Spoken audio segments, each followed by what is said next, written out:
What is up guys, मैं हूं सचिन जांगड़ा और आप लोग देख रहे हो Sachin Bio Classes. Welcome back to another video. And सबसे पहले तो हमेशा की तरह उम्मीद करता हूं कि सब लोग हेल्दी होंगे और सब लोग पढ़ाई भी अच्छे से कर रहे होंगे। तो अभी करते हैं हमारी आज की वीडियो की बात। तो आज का टॉपिक काफी ज्यादा इंटरेस्टिंग, स्पेशली उन स्टूडेंट्स के लिए जो अभी नीट के बाद एमबीबीएस अब्रोड का सोचेंगे, ठीक है, या फिर जो लोग आएंगे नीट के बाद। तो आज की वीडियो में मैं बात करने वाला हूँ MBBS in Russia versus MBBS in Ukraine. बहुत सी चीजें जो आप लोगों के साथ शेयर करनी है, और ऐसे ही वीडियो नहीं बना रहा कि कुछ भी बोल दूंगा वीडियो में किसी कंट्री के बारे में, यूक्रेन के बारे में और या फिर रशिया के बारे में। कुछ फैक्ट्स होंगे, कुछ लॉजिकल चीजें होंगी जो मैं आप लोगों को बताने वाला हूँ इस वीडियो में, जो शायद ही आप लोगों को कोई और बताएगा। मैं एक थर्ड ईयर स्टूडेंट हूँ, 3 साल हो गए मेरे को यहाँ पे, तो आई थिंक कि मैं इसके इतना कैपेबल हूँ कि मैं ये वीडियो बना सकता हूँ। तो बहुत सी चीजें जो आप लोगों के साथ शेयर करनी है, जो शायद आपको कोई कंसल्टेंट बताए, शायद ही कोई कंसल्टेंट बताए।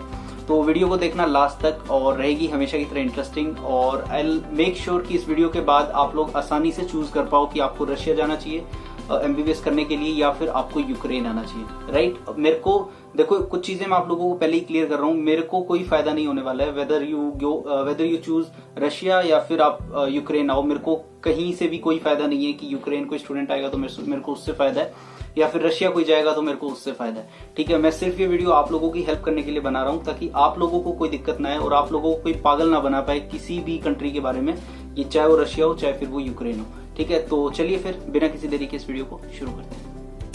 तो यार वीडियो शुरू करते हैं, और कुछ लॉजिकल पॉइंट्स होंगे जिनके हिसाब से हम लोग कंपैरिजन करेंगे, जिसके बेसिस पे हम लोग कंपैरिजन करेंगे कि आपको रशिया चूज करना चाहिए या फिर यूक्रेन चूज करना चाहिए। ऐसे ही नहीं बोलूंगा कि हवा में कुछ भी बोल दिया और आप लोग उस पर यकीन करो, ठीक है। एक लॉजिकल चीज होगी, वो मैं आपको बताऊंगा, उसके बाद ही आप लोग डिसाइड करना कि आपको रशिया जाना चाहिए या फिर यूक्रेन जाना चाहिए। तो पहला जो मेरे हिसाब से पहला पॉइंट होना चाहिए वो होता है ड्यूरेशन ऑफ द कोर्स। हमेशा आप ये चीज देखते हो, आप कहीं पे भी एमबीबीएस करने जाते हो तो आपको ये देखना जरूरी होता है कि आप कि जहां पढ़ने जा रहे हो वहां का ड्यूरेशन कितना है एमबीबीएस का।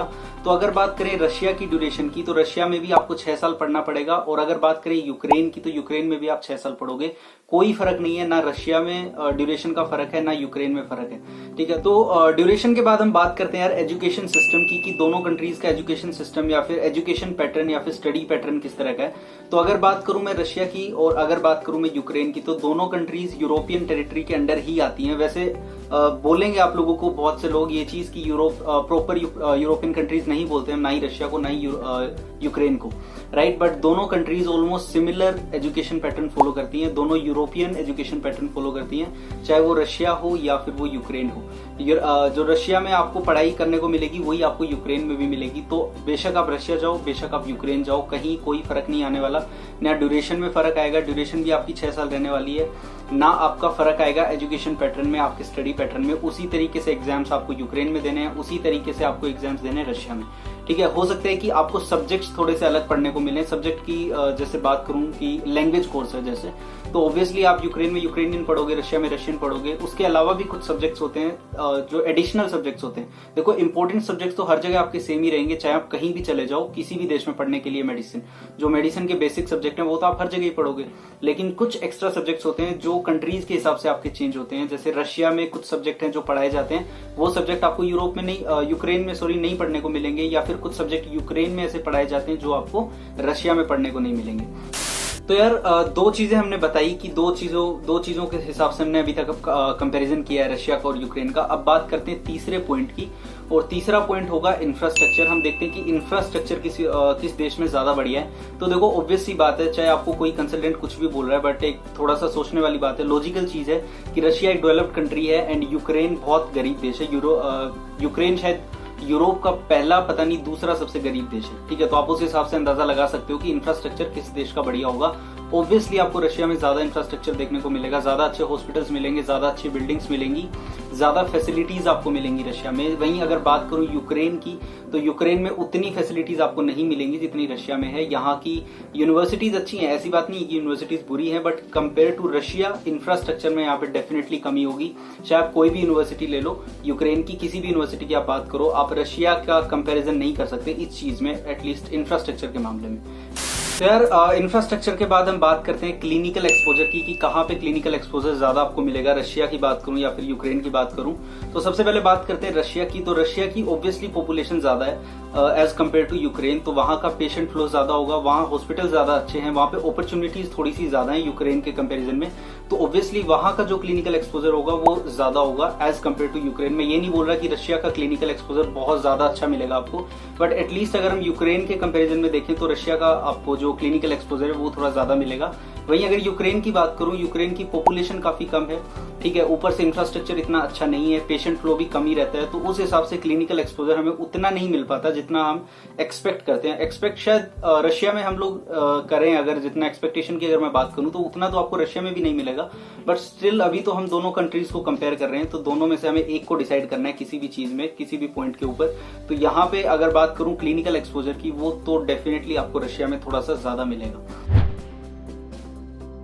यार हमने हमारे 3 या 4 पॉइंट अभी तक डिस्कस किए हैं, ठीक है। अब हम आते हैं हमारे लास्ट के 2 पॉइंट्स के ऊपर, और 2 सबसे ज्यादा इंपॉर्टेंट पॉइंट जो डेफिनेटली आप लोग कंसीडर करोगे while choosing your university, whether you should go for Russia और यूक्रेन, राइट। तो जो हमारा नेक्स्ट पॉइंट है वो बहुत ज्यादा इंपॉर्टेंट है, जिसके ऊपर बहुत सी बातें होती हैं कि अगर आप रशिया में जाते हो तो आपको लैंग्वेज का प्रॉब्लम आता है। ऐसा बोला जाता है कि रशिया में बहुत सी यूनिवर्सिटीज ऐसी हैं कि आपको 3rd ईयर के बाद वहां पे बाइलिंगुअल यूनिवर्सिटीज होती हैं, और आपको 3rd ईयर के बाद रशियन लैंग्वेज में ही अपनी स्टडी कंटिन्यू करनी पड़ती है।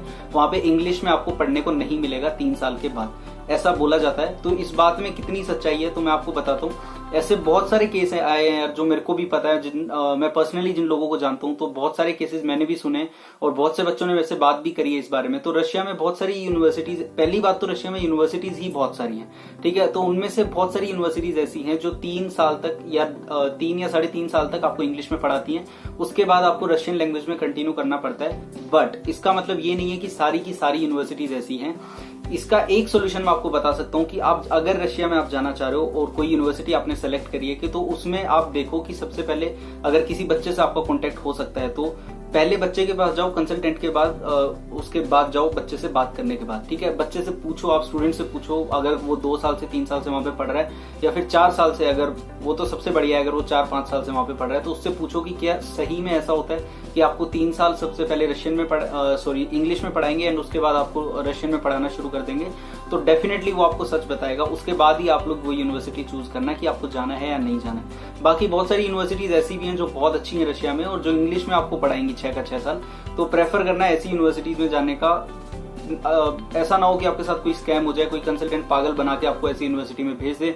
अगर ऐसा हो गया तो उसके बाद फिर दिक्कतें आनी है आपको। उसके बाद हम बात करते हैं यूक्रेन की। तो देखो रशिया का लैंग्वेज का इशू है, बट यूक्रेन की तो मैं आपको गारंटी दे सकता हूँ कि जितनी सारी यूनिवर्सिटीज हैं, जो अच्छी अच्छी यूनिवर्सिटीज हैं जिनमें स्टूडेंट्स जाना पसंद करते हैं एमबीबीएस पढ़ने के लिए, वो सारी की सारी यूनिवर्सिटीज इंग्लिश में आपको पढ़ाएंगी 6 के 6 साल।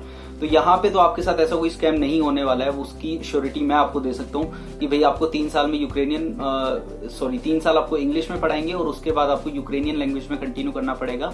तो ऐसा कुछ नहीं है। ये प्रॉब्लम सिर्फ आपको रशिया में फेस करनी पड़ती है, वो भी कुछ यूनिवर्सिटीज में, सभी यूनिवर्सिटीज में नहीं।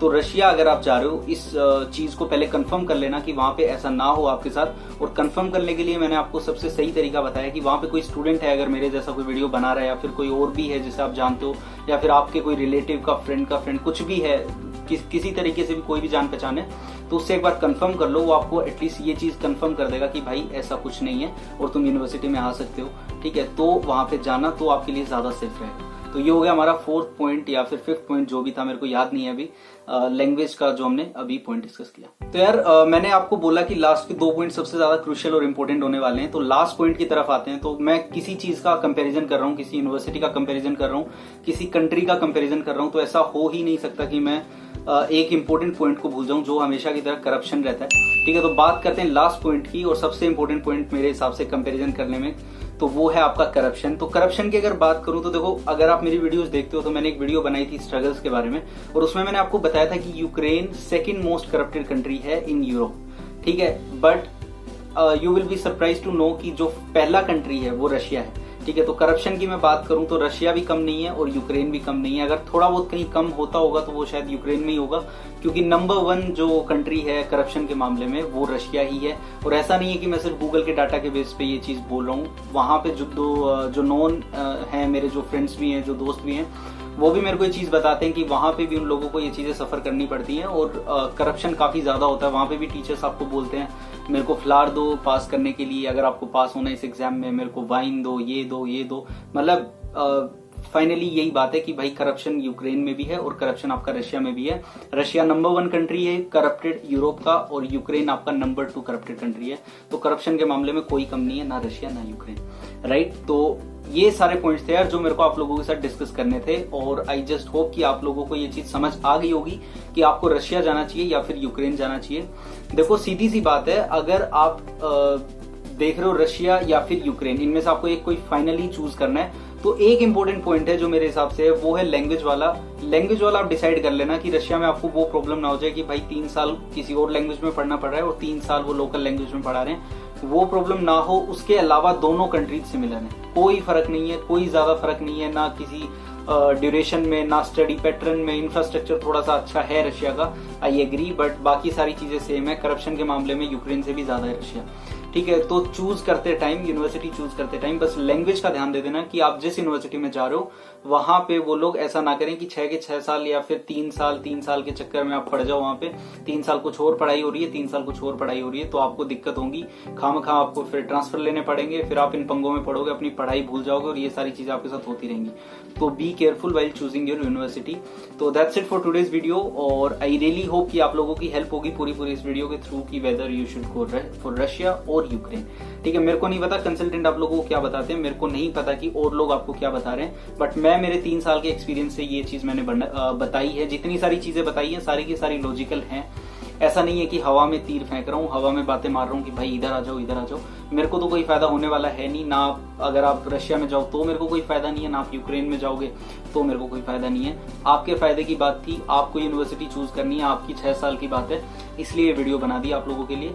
पसंद आई हो तो लाइक कर देना हमेशा की तरह, और ना पसंद आई हो, कुछ आपको लगा हो कि हाँ मैंने कुछ गलत बोला है, तो आप डिसलाइक भी कर सकते हो, कोई इशू नहीं है, ठीक है। अपनी कमेंट में जरूर बताया करो मेरे को कि कमेंट सेक्शन में कैसी लगी आपको वीडियो।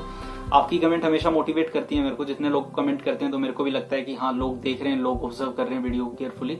और अभी अगर आप नए हो इस चैनल पे तो प्लीज आप सब्सक्राइब कर सकते हो इस चैनल को, अच्छी वीडियोस के लिए और ऑनेस्ट कंटेंट के लिए हमेशा की तरह, ठीक है। और फेसबुक इंस्टा पे आप मेरे को फॉलो कर सकते हो। टेलीग्राम पे मेरा MBBS अब्रॉड का एक ग्रुप है पढ़ाई से रिलेटेड, टोटली पढ़ाई से रिलेटेड, वो आप ज्वाइन कर सकते हो। जितना जल्दी हो सके तो आपकी हेल्प होगी ज्यादा से ज्यादा। तो मिलेंगे एक नई वीडियो में बहुत जल्दी, तब तक के लिए अपना ध्यान रखो। और नीट वाले जो है वो नीट की तैयारी में लगे रहो, ठीक है। उसके बाद देखना कि आपको रशिया आना है या फिर यूक्रेन आना है, ठीक है। वो वीडियो देख सकते हो, बट हाँ आपका फोकस पढ़ाई पे रहना चाहिए, नीट की तैयारी पे होना चाहिए। एंड दैट्स इट, मिलेंगे जल्दी एक नई वीडियो के साथ, तब तक के लिए टेक केयर।